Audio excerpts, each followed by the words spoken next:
Tenggang waktu pelaporan surat pemberitahuan tahunan atau SPT untuk PPh tahun pajak 2020 segera berakhir. Wajib pajak badan dan orang pribadi untuk melaporkan SPT tahunan memiliki tenggang waktu berbeda. Batas akhir pelaporan SPT pajak orang pribadi pada Rabu 31 Maret 2021 hari ini. Sementara itu wajib pajak badan akan berakhir pada April 2021. Direktorat Jenderal Pajak menyarankan agar masyarakat dapat menggunakan e-filing dan e-form, apalagi kondisi di tengah pandemi COVID-19 membuat orang harus menjaga jarak sehingga wajib pajak tidak perlu datang ke kantor pajak. Pajak yang dibayarkan ikut berkontribusi sebagai salah satu sumber utama dana pemerintah untuk membiayai program vaksinasi COVID-19 pada tahun 2021 ini. Menteri Keuangan Sri Mulyani Indrawati menghimbau masyarakat agar segera melaporkan surat pemberitahuan atau SPT tahun pajak sebelum batas akhir penyampaiannya, yaitu 31 Maret 2021 untuk wajib pajak orang pribadi dan 30 April 2021 untuk wajib pajak badan. Dengan pelaporan SPT yang dilakukan lebih awal, wajib pajak akan mendapatkan kenyamanan karena tidak terkena denda akibat keterlambatan laporan SPT. Selain itu, Menteri Keuangan juga menghimbau agar masyarakat melaporkan SPT melalui daring atau e-filing demi mencegah penyebaran COVID-19. Berdasarkan data Direktorat Jenderal Pajak, jumlah SPT yang masuk sebanyak 5.152.006, di mana 96% disampaikan melalui e-filing. Bila dibandingkan dengan tahun 2020 yang sebanyak 5.987.221 per 8 Maret 2020, maka tingkat pelaporan SPT tahun 2021 mengalami penurunan. Dengan demikian, kepatuhan penyampaian SPT menjadi poin penting untuk peningkatan penerimaan pajak dan dalam jangka panjang mampu untuk meningkatkan kemandirian bangsa. Tim Liputan Berita 1. Pemirsa, hari ini deadline laporan SPT. Itulah topik dialog kita pagi ini, dan untuk membahasnya kita sudah terhubung dengan Direktorat Jenderal Pajak, di mana Direktorat Jenderal Pajak meminta kepada semua wajib pajak orang pribadi agar segera melaporkan surat pemberitahuan tahunannya hingga batas akhir 31 Maret 2021 atau hari ini. Lantas berapa persen wajib pajak yang sudah melapor SPT hingga Selasa 30 Maret 2021?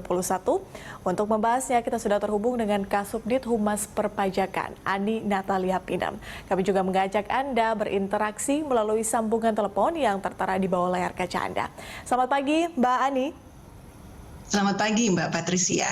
Terima kasih sudah bergabung bersama kami di Good Morning Jakarta. Ini saya ingin mengetahui update-nya mungkin ya, Mbak Ani. Sejauh ini sudah berapa persen yang melapor SPT hingga 30 Maret 2021 paling tidak?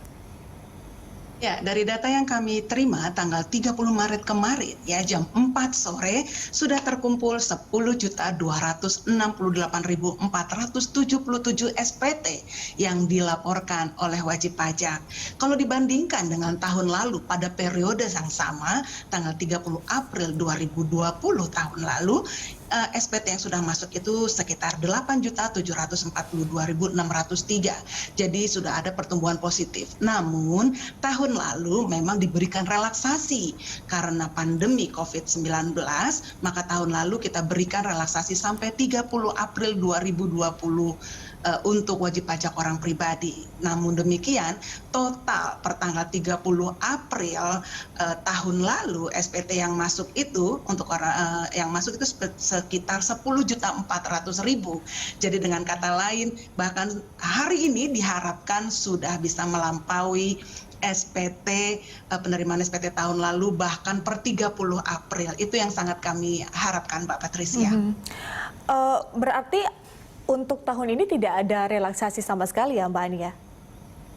Ya, sampai hari ini tidak ada. Jadi kami di Direktorat Jenderal Pajak mengikuti sebenarnya apa yang diamanatkan oleh undang-undang, bahwa untuk wajib pajak orang pribadi maka harus menyampaikan surat pemberitahuan tahunan mereka dengan benar, lengkap, dan jelas paling lambat 3 bulan setelah berakhirnya tahun pajak. Nah, tahun pajak 2020 1 Januari sampai 31 Desember 2020 itu harus dilaporkan paling lambat ya 31 Maret 2021 atau hari hari ini.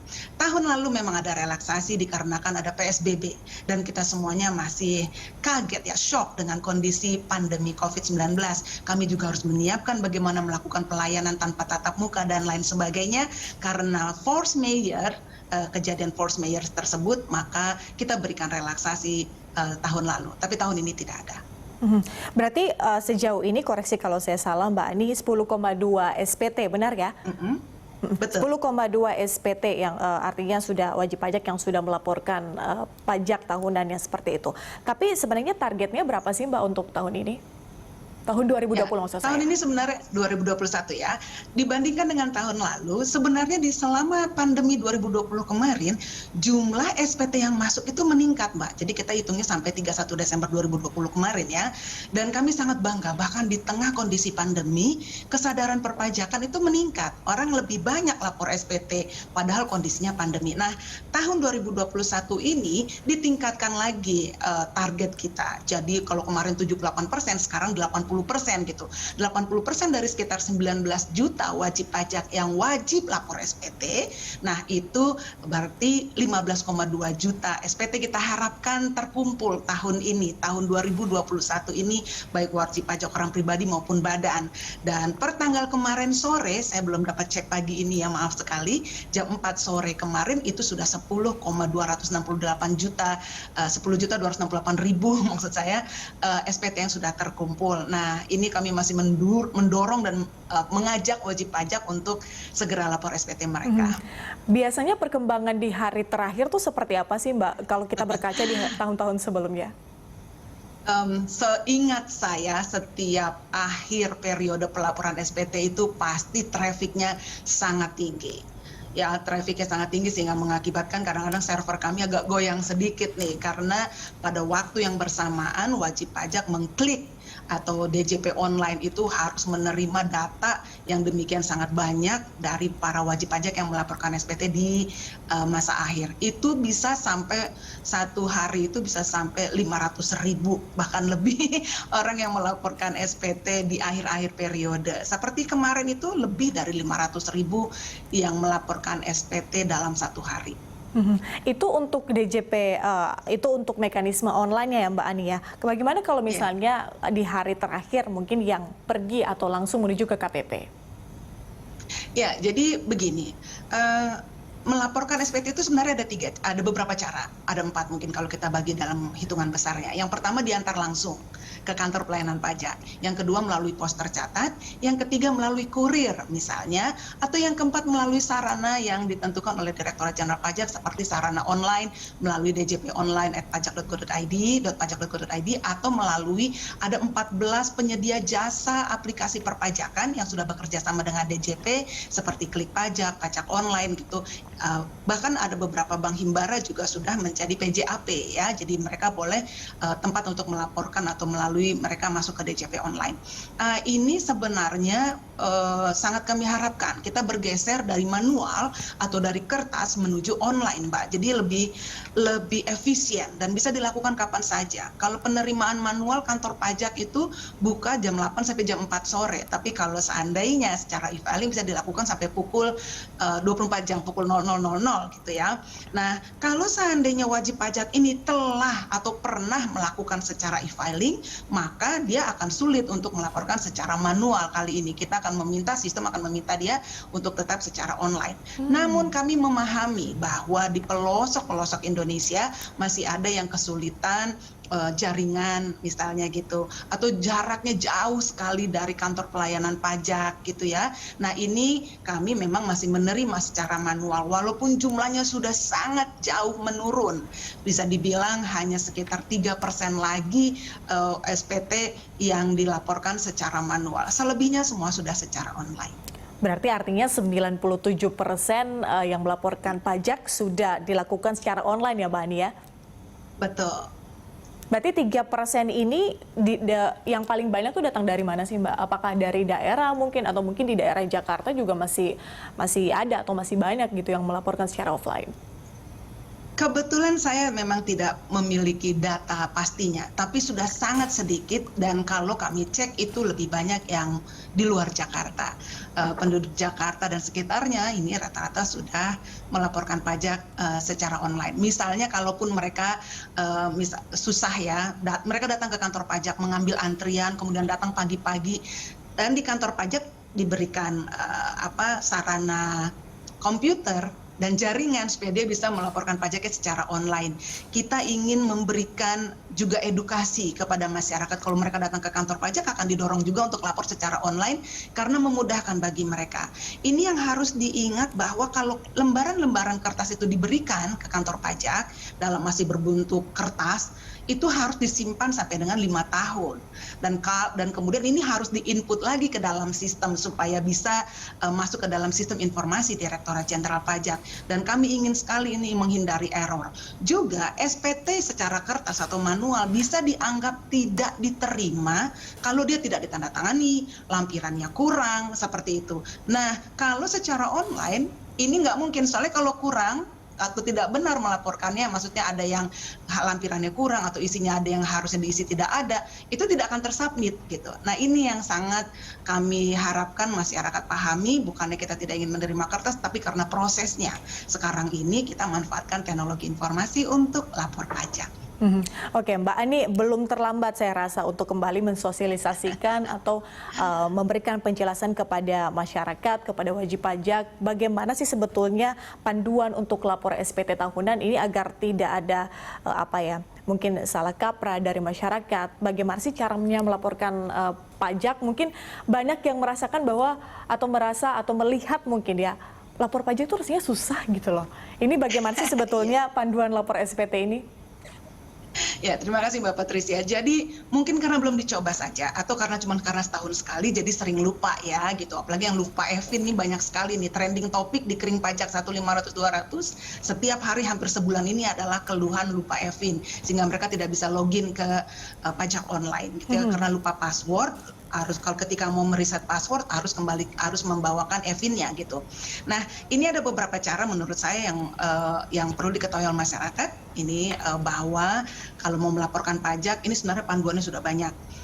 Yang perlu diingat adalah kalau saya orang pribadi itu ada 3 jenis SPT-nya, SPT 1770S, 1770SS atau 1770 saja. Kalau 1770 saja atau tidak ada S atau SS-nya ini mereka untuk yang melakukan pekerjaan bebas seperti dokter, pengacara, akuntan, notaris dan kalau dia melakukan kegiatan usaha misalnya buka toko, buka restoran dia juga harus memakai 1770. Tapi kalau mereka karyawan seperti saya kalau itu memakainya 1770S atau yang SS. Yang SS ini atau sangat sederhana ini untuk mereka yang penghasilan brutonya di bawah 60 juta. Kalau mereka yang di atas 60 juta bekerja sebagai karyawan atau pegawai, mereka harus menggunakan yang 1770S. Nah, kalau secara online begitu mereka masukkan masukkan NPWP dan kemudian password itu langsung ditanya oleh sistem apakah Anda pegawai atau Anda melakukan kegiatan usaha, kemudian diikuti saja karena semuanya akan bisa mengalir gitu ya, tinggal diisi saja. Nah, banyak yang mengeluhkan katanya kalau pakai e-filing itu nggak bisa di-save. Nah, ini kami mensarankan sudah ada lagi namanya e-form. Jadi ketika ingin lapor SPT ada e-filing, ada e-form. Silahkan pergunakan yang e-form. Jadi ketika e-form ini ketika kita masuk itu secara online, tapi ketika kita isi semua formulirnya itu secara offline, jadi bisa kita save dan segala macam. Dan ketika kita submit ke kantor pajak atau DJP online, dia akan kembali secara masuk ke jaringan atau online. Semua caranya ini bisa juga sudah disiapkan di video tutorial yang disiapkan oleh Direktorat Jenderal Pajak yang bisa di YouTube Ditjen Pajak RI, Mbak Patricia. Mbak Ani, ada juga mungkin yang mengeluhkan seperti ini. Kita kan harus melaporkan secara online dan kalau melaporkan secara online kita harus punya kode Evin ya, benar ya Mbak Ani ya? Kode Evin ini kadang mungkin sering wajib pajak itu sering lupa ini kodenya sebenarnya apa sih. Nah ini caranya agar wajib pajak ini bisa mengetahui kembali atau mungkin mencari informasi terkait dengan kode Evin-nya seperti apa? Nah ini lagi, kalau memang password lupa, ketika password ya lupa, itu ketika riset pasti minta EVIN. Nah, kadang orang lupa EVIN-nya. Gimana caranya kalau lupa EVIN? Bagi para wajib pajak yang lupa electronic filing identification number-nya, ada beberapa cara yang bisa dilakukan. Yang pertama, telepon ke 1-500-200 kering pajak untuk minta EVIN. Yang kedua, itu bisa dengan live chat di www.pajak.co.id. Yang ketiga, bisa juga melalui Twitter dengan menanyakan ke kering pajak, akun kering strip pajak ya. Dan kemudian yang keempat, sekarang sudah ada sebenarnya face recognition di evin.pajak.co.id. Jadi syaratnya adalah kalau seandainya data NIK kita itu sudah sah atau valid, kemudian masukkan NPWP, nomor NIK dan alamat email yang kita gunakan, kemudian foto selfie. Dengan sendirinya ini akan dilihat, apabila dilihat bahwa ini adalah pemiliknya benar yang menggunakan NPWP ini dan NIK yang bersangkutan, maka EVIN akan dikirim langsung ke nomor alamat email yang diberikan. Demikian juga ketika telepon ke 1-500-200 tentunya akan ada beberapa pertanyaan untuk membuktikan bahwa yang meminta EVIN ini adalah wajib pajak yang bersangkutan. Akan diminta kapan lapor pajak terakhir, kemudian sampai nomor NIK dan kemudian alamat email yang digunakan. Demikian Mbak Patricia. Mbak Ani, kalau misalnya mereka yang belum punya EVIN, pertama kali akan melaporkan SPT, ini harus bagaimana mekanismenya? Apakah bisa dilakukan secara online juga? Ataukah harus menuju ke kantor pelayanan pajak? Ya, kalau untuk meminta EVIN yang pertama kali memang tidak bisa, EVIN itu tidak bisa diwakilkan. Jadi harus wajib pajaknya sendiri yang datang untuk meminta EVIN ke kantor pelayanan pajak dengan mengisi formulir permohonan EVIN, kemudian menyertakan NPWP dan juga KTP yang ada NIK-nya ya, kemudian alamat email yang aktif. Setelah itu semua komunikasinya akan dilakukan secara by email. Namun demikian sekarang ini kan tentunya kita tidak mengharapkan mereka untuk datang ke kantor pajak. Nah, di kantor pajak ini juga ada layanan-layanan yang mereka bisa lakukan secara WhatsApp. Yang penting sih bahwa bisa diyakinkan bahwa yang meminta EVIN adalah orang yang bersangkutan atau wajib pajak yang bersangkutan. Nah, sekarang caranya mungkin bisa juga menghubungi kantor pelayanan pajaknya di mana dia terdaftar, menghubungi kemudian nanti bisa juga kirim foto selfie atau ditanya oleh petugas pajak kami bahwa benar-benar NPWP ini, nama ini, alamat email ini adalah orangnya disesuaikan dengan foto yang ada di NIK. Demikian Mbak Patricia. Namun mungkin sedikit informasi yang bisa saya sampaikan, kalau baru sekarang minta NPWP dan minta EVIN-nya, lapor pajaknya berarti tahun depan ya, karena yang sekarang kita laporkan adalah untuk tahun pajak 2020. Tapi kalau misalnya langsung datang ke KPP bisa selesai pada hari itu juga atau gimana sih Mbak Ani? Harusnya bisa. Nah, pakai nomor antrian dulu ya. Jadi bagi wajib pajak yang ingin datang ke kantor pajak sekarang ini memang kita minta untuk mengambil nomor antrian terlebih dahulu. Kemudian akan diskedulkan untuk datang. Saran saya, segeralah ambil nomor antrian dan datanglah pagi hari sehingga pasti bisa diselesaikan. Karena kalau datangnya terlalu sore, nomor antrian sudah penuh dan karena ada pembatasan dan protokol kesehatan sehingga masyarakat nanti ya harus diminta datang ke hari berikutnya gitu. Oke, Mbak Ani, kita akan lanjutkan di segmen berikutnya. Kita akan berbicara nanti nasib wajib pajak yang tidak melaporkan atau yang belum melapor sampai dengan saat ini bagaimana nantinya. Pemirsa tetaplah bersama kami, Good Morning Jakarta akan kembali usai jeda.